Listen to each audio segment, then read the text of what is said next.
Station the maneuvering watch. Signal up the lines. Light off number 3 and number 4 main engines.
Over 200 submarines that were built for that war.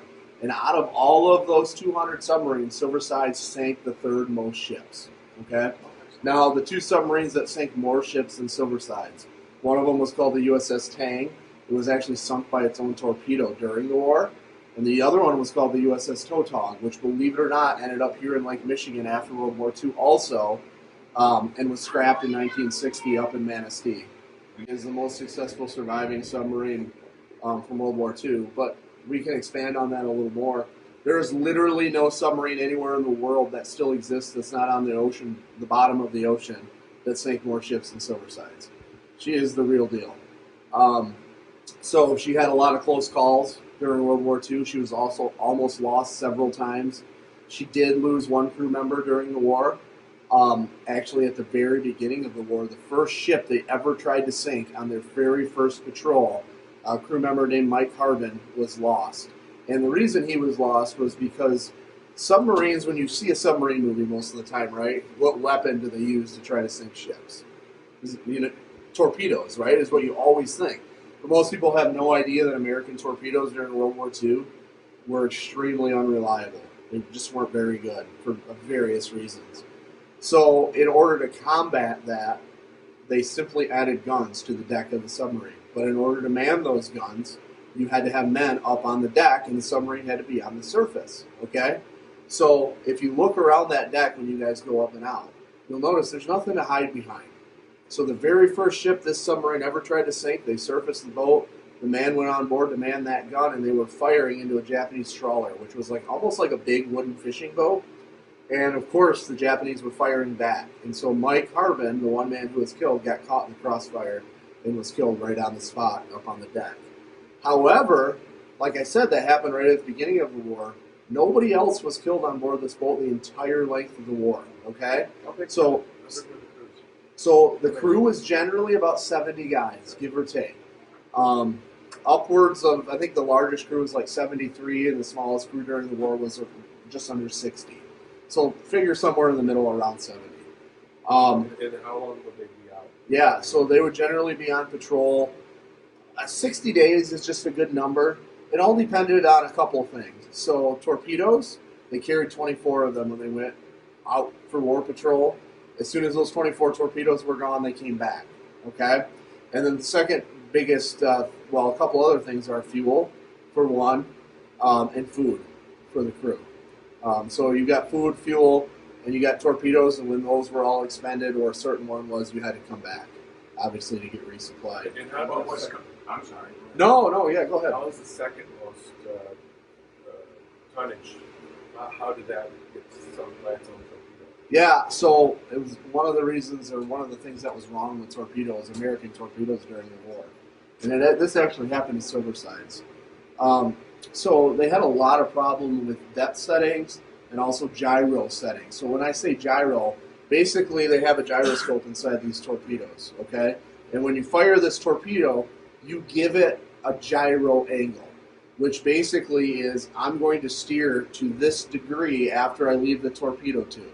So torpedoes were aimable but not steerable. So you gave them a gyro angle or a setting. When they left the tube, they were going that way. If that gyro malfunctioned, it could circle back. So what happened is when the tank fired a torpedo, the gyro malfunctioned, it circled back and actually sunk the own boat. It happened to Silversides. And I was just reading an article where Captain Burlingame, the first captain of Silversides, was talking about it, where they fired a torpedo, they heard it circle back, and were able to dive faster, so the torpedo circled above them. So it was very common. So that gyro kept it at the same depth. Yes, depth. So if you knew it was coming, you could dive. Technically, if it could be trusted. So if it malfunctioned, you didn't know. If what malfunctioned? The gyro inside so the the torpedo. But Exactly. But if Yeah. So if you're underwater, can you see it?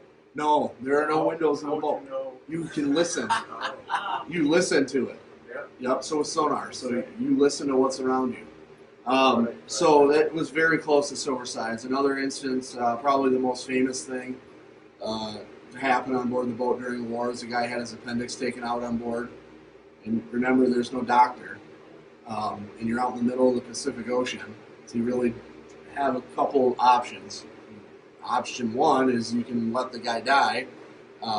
Option two is you can put him up in a rubber dinghy because you know where the Japanese shipping lanes are and hope that the Japanese are going to be nice enough to pick him up and then nice enough to take his appendix out. And option number three, you could try to take it out on board, which is what they did. But that presented several problems. One, there was no doctor. Two, there was no real surgical equipment.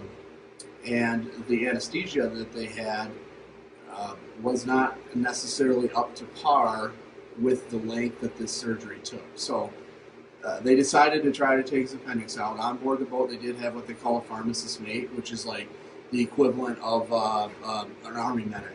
Okay, so by no means was he qualified to do surgery, but he could sew up wounds and treat things like that. It just so happens that the pharmacist mate on board Silversides had actually seen a few surgical operations done before, so he had a little bit more idea than the average guy, but still he wasn't, super qualified. And then the whole thing with surgical tools they had to overcome, and they actually used like bent spoons as retractors to hold the wound open while they were doing this surgery. So they submerged the boat to 100 feet when they did this surgery. Now the reason for that is because when these boats were on the surface, they were extremely unstable. If you look at the silhouette of these, they're like a cigar, right? So you got this long tube, and there's no sideways stability. So they would rock around like crazy. So if you ever talk to somebody who served on a diesel submarine, they will generally say, I rode the Silversides, or I rode XXX boat. Not that I was on, I rode that boat. And the reason for that is because they rode really rough.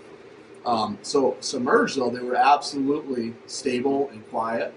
But that also presents a couple problems. When you're submerged, the only oxygen you have is what you bring with you when the hatches are closed.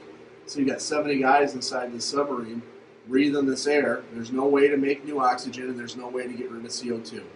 So pretty soon your oxygen is gone. After about 24 hours, oxygen was bad. So the longest they stay down is that? So Silverside stayed down longer than that, into the 30s, actually, during the war. So I know you're Into the 30s what? 30s for hours. Okay. Number of hours. Okay. So I know your battery powered under. Then Uh-huh. you had to come up to charge the battery, and that's why you had to Exactly. So charge the these battery. engines are never actually connect mechanically to the propellers. These engines are just generators. So they just make electricity. The propellers are turned by electric motors. So this is just a diesel. It's a hybrid essentially from the 40s. It's So a would they diesel go- electric submarine. Yeah.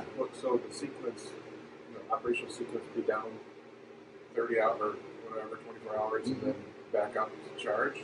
Yeah. Well, so generally what you would do is you would be on the surface unless you didn't have to be. They would run on the surface 99% of the time. There's just so many limitations. But that would be really tough on the crew because you're back. Oh, it would. Yeah. Oh, yeah. Seasickness was a big deal, and if you read the patrol logs, and for this submarine in particular, they talk about how sick the crew gets, and that they're hoping to get recruits that have already been tested for seasickness, basically. But I guess to finish off that story, we got about 10 minutes here. With the surgical operation, they did the operation. They submerged the boat. They had like a local anesthetic, like it's actually a spinal tap, basically. So it didn't put him to sleep, but it made it so he couldn't feel it. And it was good for like an hour and a half. So they started doing the surgery, but they found that the appendix was actually, and by no means am I a medical doctor, but from my understanding, the appendix was somehow grown to the side of the intestine. So it wasn't just a straightforward surgical operation. So after an hour and a half, they literally were only maybe a halfway done. So he started to be able to feel while they're doing the surgery on him. And so the only other option they had was ether, medical ether. So it was used for surgical operations, but remember, you're submerged. There's no way to get rid of that air. So if you actually talk to or read the stories from the guys that were part of this operation, not only was the patient feeling the effects of the ether, but all of the surgical crew, and by the time they were done, the rest of the crew. So after, I believe it was 4.5 hours or so, they did finish this operation. The guy lived, and so they surfaced the boat to get the air out and ventilate everything. But shortly after, within a couple hours, they were forced to dive from the enemy. Enemy started attacking them and dropping depth charges on them, which are essentially bombs that are set to explode at a certain depth. And that particular depth charge attack was so bad that it actually threw the guy who had just had his appendix out of the bed he was laying in onto the ground. So it was a bad one. They talked about all the light bulbs were burst out, pipes were leaking. It was a really, really bad situation, but they made it out, obviously. And they were able to surface several hours later out of the range of the enemy and ventilate the boat. And he was back on duty in like 6 days. They never even had to go back. So you guys still want to do it after hearing all that? Hey, this is the Lucky Boat, man. So by the end of World War II, she had earned the nickname the Lucky Boat because submarine service in general in World War II had a 22% casualty rate. How many boats? I mean, I know So there's 52 of them were lost. no, how many did they sink? Oh, Silversides? Silversides. So she's officially credited with 24 sinkings. Now the crew will claim that they sank 30, but they couldn't prove those last 6. So if they could prove those last 6, technically she'd be the most successful surviving. But then again, there's probably other boats that would, got some taken away from them because they couldn't prove anyway. So, so she was officially credited with 24. All right, here we go. Go ahead. Go all the way to start.